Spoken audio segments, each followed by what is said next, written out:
Historians credit a 1st century Greek engineer with developing the first windmill. In the 4th century BC, the Chinese used wind-driven prayer wheels.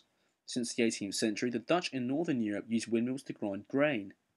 However, only since the early 1980s have there been any construction of wind farms for electricity production.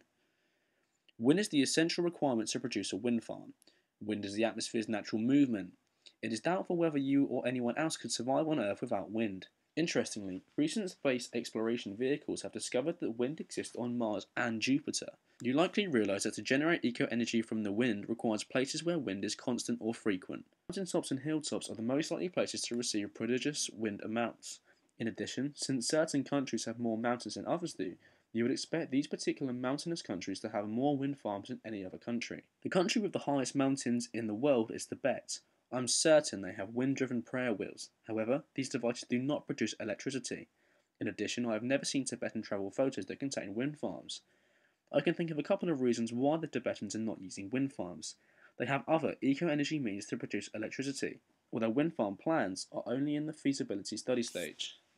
A cheaper alternative is Wyoming. Electricity generating wind farms exist on the tops of several mountain peaks in this western American state.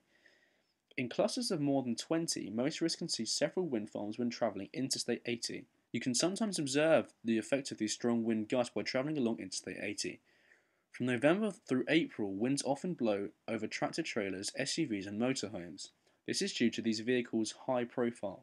Indeed, Wyoming is one of the few American states where the State Department of Transportation issues high wind warnings. If you have sufficient capital, can find some bare mountain peaks that you can lease, and are willing to go to Wyoming, at least to begin construction and see completion, you can set up a wind farm.